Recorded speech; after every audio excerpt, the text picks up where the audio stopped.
Praise Lord. നിങ്ങളെ എല്ലാവരെയും blessed മോർണിംഗിലേക്ക് യേശുക്രിസ്തുവിന്റെ നാമത്തിൽ സ്വാഗതം ചെയ്യുന്നു.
പ്രിയരെ, അനുഗ്രഹിക്കപ്പെട്ട ഒരു പ്രഭാതമുടെ നമ്മുടെ ജീവിതത്തിൽ അനുവദിച്ചതാണ്. വലിയവനായ ദൈവത്തെ നമുക്ക് ഒരുമിച്ച് ചേർന്ന് നന്ദി പറയാം. എത്ര പേർ പറയും, ഞാൻ നിന്നതല്ല, എൻ്റെ ദൈവം എന്നെ നിർത്തിയതാണ്. ഒന്നുകൂടെ പറഞ്ഞു കഴിഞ്ഞാൽ 2024 ഡിസംബർ മാസം 18-ാം തീയതി വരെ എന്നെയും എൻ്റെ കുടുംബത്തെയും കണ്ണിലെ കൃഷ്ണമണി പോലെ സൂക്ഷിക്കുകയും വിടുവിക്കുകയും ചെയ്ത വലിയവനായ ദൈവത്തിന് നന്ദി പറഞ്ഞുകൊണ്ട് ഈ പ്രഭാത ചിന്തയിലേക്ക് നമുക്ക് ഒരുമിച്ച് അടുത്തു വരാം. ജീവിതത്തിൽ എല്ലാ വഴികളും അടഞ്ഞ് ഇനി എന്ത് ചെയ്യണമെന്ന് അറിയാത്തവർക്ക് വേണ്ടി പ്രിയരെ, പ്രാരംഭവാക്യത്തിലേക്ക് 2 ദിനവൃത്താന്തങ്ങളുടെ പുസ്തകം 20-ാം അധ്യായം അതിൻ്റെ 12-ാമത്തെ വാക്യം. ഞങ്ങളുടെ നേരെ വരുന്ന ഈ വലിയ സമൂഹത്തോട് എതിർക്കുവാൻ ഞങ്ങൾക്ക് ശക്തിയില്ല, എന്ത് ചെയ്യണ്ടു എന്ന് അറിയുന്നതുമില്ല. എങ്കിലും ഞങ്ങളുടെ കണ്ണുകൾ നിന്നിലേക്ക് തിരിഞ്ഞിരിക്കുന്നു. പ്രിയരെ, ഈ പ്രഭാതത്തിൽ ദൈവം നമ്മോട് ഇടപെട്ട അനുഗ്രഹിക്കപ്പെട്ട വചനത്തിനായി നമുക്ക് ഒരുമിച്ച് ചേർന്ന് ദൈവത്തിന് നന്ദി പറയാം. ഈ പ്രഭാതത്തിൽ ഞാനും നിങ്ങളും ചിന്തിക്കുന്ന ചിന്ത ജീവിതത്തിലെ എല്ലാ വഴികളും അടഞ്ഞ് ഇനി എന്ത് ചെയ്യണമെന്ന് അറിയാത്തവർക്ക് വേണ്ടിയുള്ള ഒരു അനുഗ്രഹിക്കപ്പെട്ട ചിന്തയാണ്. നമ്മുടെ ജീവിതത്തിലെ പ്രതീക്ഷകളെല്ലാം അവസാനിക്കുമ്പോഴാണ് നമ്മുടെ ഉള്ളിൽ ഒരു ചിന്ത വരുന്നത്, ഇനി എന്ത് ചെയ്യും. എന്നെ കേൾക്കുന്നവരെ, ഈ വായിച്ച വാക്യത്തിനകത്ത് ഒരാഴമുണ്ട്. ഇസ്രായേലിന്റെ രാജാവായ യഹോശഫാത്തും കൂട്ടരും പറയുന്ന വാക്യമാണ്. അവരുടെ ജീവിതത്തിൽ അവരോട് എതിർക്കുവാൻ ഇതാ 3 രാജ്യങ്ങൾ ഒരുമിച്ച് അവർക്ക് നേരെ യുദ്ധത്തിന് വരികയാണ്. നമുക്ക് ആ വാക്യം ഒന്ന് വായിക്കാം. 2 ദിനവൃത്താന്തം 20-ാം അധ്യായം 1-ാമത്തെ വാക്യം. അതിന്റെ ശേഷം മോബാബ്യരും അമ്മോന്യരും അവരോടുകൂടെ മെയൂനിൽ ചിലരും യഹോശഫാത്തിന് നേരെ യുദ്ധത്തിന് വന്നു. എന്നെ കേൾക്കുന്നവരെ, ഇതാ 3 രാജ്യങ്ങൾ യഹോശഫാത്തിന് നേരെ ഒരുമിച്ച് യുദ്ധത്തിന് വരികയാണ്.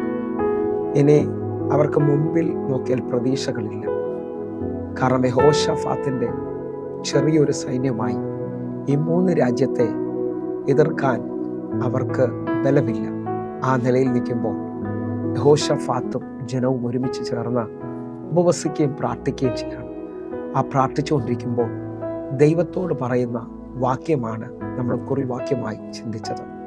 12-ാമത്തെ വാക്യത്തിൽ, ഞങ്ങൾക്ക് നേരെ വരുന്ന ഈ വലിയ സമൂഹത്തോട് എതിർക്കാൻ ഞങ്ങൾക്ക് ശക്തിയില്ല, ഇനി എന്ത് ചെയ്യണമെന്ന് ഞങ്ങൾ അറിയുന്നതുമില്ല.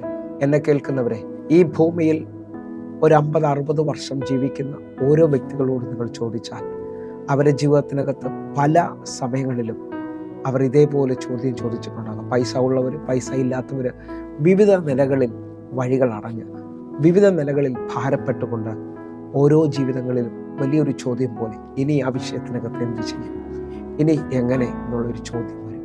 എന്നെ കേൾക്കുന്നവരെ, ഈ ചോദ്യം വരുന്ന സമയങ്ങളിലെല്ലാം ലോകപ്രകാരമുള്ളവൻ ജീവിതം അവസാനിപ്പിക്കുവാൻ നോക്കും. വഴിയെല്ലാം അടയുമ്പോഴാണ് ഇനി എന്ത് ചെയ്യുമെന്നുള്ള ചോദ്യം വരുന്നത്. ആ നിലയിൽ നിൽക്കുന്നവരോട് ഞാൻ ആത്മാവിൽ വിളിച്ചു പറയുകയാണ്, എല്ലാ വഴികളും അടഞ്ഞാലും സത്യവേദ പുസ്തകം, വിശുദ്ധ ബൈബിൾ വിളിച്ചു പറയുന്നു, നിനക്ക് വേണ്ടി ഇന്നും യേശു ജീവിക്കുകയാണ്. എന്നെ കേൾക്കുന്നവരെ, യേശു എന്നോട് നിങ്ങളോടും പറയുന്നു, ഞാൻ തന്നെയാണ് വഴിയും സത്യവും ജീവനും. നിങ്ങൾക്കൊന്നുകൂടെ ഒന്ന് മനസ്സിലാകേണ്ടതിന് വേണ്ടി വെളിപ്പാട് പുസ്തകം ഒന്ന് ശ്രദ്ധിക്കണം. വെളിപ്പാട് പുസ്തകത്തിനകത്ത് റോമൻ അധികാരം അല്ലെങ്കിൽ ഡൊമീഷ്യൻ ചക്രവർത്തി യോഹന്നാനെ അവസാനിപ്പിക്കേണ്ടതിന് വേണ്ടി പത്മോസിലേക്ക് വലിച്ചെറിയുകയാണ്. ആ കടലിലിടുക്കിൽ കിടന്ന യോഹന്നാൻ അവസാനിക്കുമെന്ന് ലോകം പറഞ്ഞു നിൽക്കുമ്പോൾ നമുക്ക് യോഹന്നാനോടൊന്ന് ചോദിച്ചാൽ യോഹന്നാൻ പറയും, ഈ ലോകത്തിലെ എല്ലാ വഴികളും അടഞ്ഞാലും ആ പാതപിടം എൻ്റെ ആശ്രയമാണ്. ഇതാ യോഹന്നാൻ ദൈവസന്നിധിയിൽ മുട്ടുകുത്തി പ്രാർത്ഥിക്കുകയാണ്. നമുക്ക് വെളിപ്പാട് പുസ്തകം 1-ാം അധ്യായം 12-ാമത്തെ വാക്യം വായിക്കാം. എന്നോട് സംസാരിച്ച നാദം എന്ത് എന്ന് കാണുവാൻ ഞാൻ തിരിഞ്ഞു. ആ പത്മോസ് ദ്വീപിൽ യോഹന്നാനെ സഹായിക്കാൻ ഒരു മാനുഷിക കരമില്ല. ജീവിതത്തിലെ എല്ലാ വഴികളും അടഞ്ഞതുപോലെയാണ്. അവിടുത്തെ ഇഴജന്തുക്കളും തന്നോടടുക്കുന്ന കഴുകന്മാരും തന്നെ കൊത്തിപ്പറിക്കുവാനായിട്ട് അടുക്കുമ്പോൾ ഇതാ എല്ലാ വഴികളും അടഞ്ഞതുപോലെ തോന്നുന്ന അനുഭവത്തിൽ യോഹന്നാൻ പറയുന്നു, ആ പാതപിടത്തിൽ ഞാൻ ആശ്രയിച്ചപ്പോൾ എന്നോട് സംസാരിച്ച ഒരു ദൈവശബ്ദം. ഈ പ്രഭാതത്തിൽ കേൾക്കുന്ന അനേകരോട് ഞാൻ വിളിച്ചു പറയുകയാണ്, നിങ്ങളുടെ ജീവിതത്തിനകത്ത് എല്ലാ പ്രതീക്ഷയും തീർന്നാലും ദൈവശബ്ദം പച്ചവെള്ളത്തെ വീഞ്ഞാക്കിയതുപോലെ, ഒഴിഞ്ഞ പത്രോസിന്റെ പടകിനെ നിറച്ചതുപോലെ നിങ്ങളുടെ ജീവിതത്തിനകത്ത് വെളിപ്പെട്ട് വരികയാണ്. നിങ്ങൾ നൈനിലെ വിധവയെ ശ്രദ്ധിക്കണം. അവൾ പട്ടണവാതിൽ കൂടെ അടുക്കുമ്പോൾ അവളുടെ കൂടെ ഒരു കൂട്ടം ആൾക്കാരുണ്ട്. അവളെ ആശ്വസിപ്പിക്കാൻ കഴിയാത്ത രീതിയിൽ അവളുടെ ഏക മകൻ മരിച്ചുപോയി. അവളുടെ ജീവിതത്തിനകത്ത് ഇനി എന്ത് ചെയ്യണമെന്ന് അറിയാൻ പറ്റാത്ത ഒരു സ്റ്റേജിൽ അവൾ കരഞ്ഞു നിലവിളിച്ച് മുമ്പോട്ട് വരുമ്പോൾ യേശു അടുക്കൽ വന്ന് ആ സ്ത്രീയോട് പറഞ്ഞു, ഇനി നീ കരയണ്ട. എന്നിട്ട് ആ ശവമഞ്ചത്തിൽ യേശു സ്പർശിക്കുകയാണ്. എന്നെ കേൾക്കുന്നവരെ, അവളുടെ വിലാപത്തെ നൃത്തമാക്കിക്കൊണ്ട് അവളുടെ മകനെ യേശു മടക്കി കൊടുക്കുകയാണ്. ഈ ലോകം നിന്നെ നോക്കി, സാഹചര്യങ്ങൾ നിന്നെ നോക്കി ഇനി എന്ത് ചെയ്യണമെന്നുള്ള വലിയ ചോദ്യത്തിലാണ് നീ നിൽക്കുന്നതെങ്കിൽ ഞാൻ ആത്മാവിൽ വിളിച്ചു പറയാണ്, നിങ്ങളുടെ ജീവിതത്തിനകത്ത് ഒരു തിരിവ് സംഭവിക്കും. നിങ്ങളുടെ ജീവിതത്തിനകത്ത് ഒരു അത്ഭുതം നടക്കും. നിങ്ങൾ നോക്കണം, മോശ ആദ്യത്തെ 40 വർഷം കൊട്ടാരത്തിൽ വളർന്നു.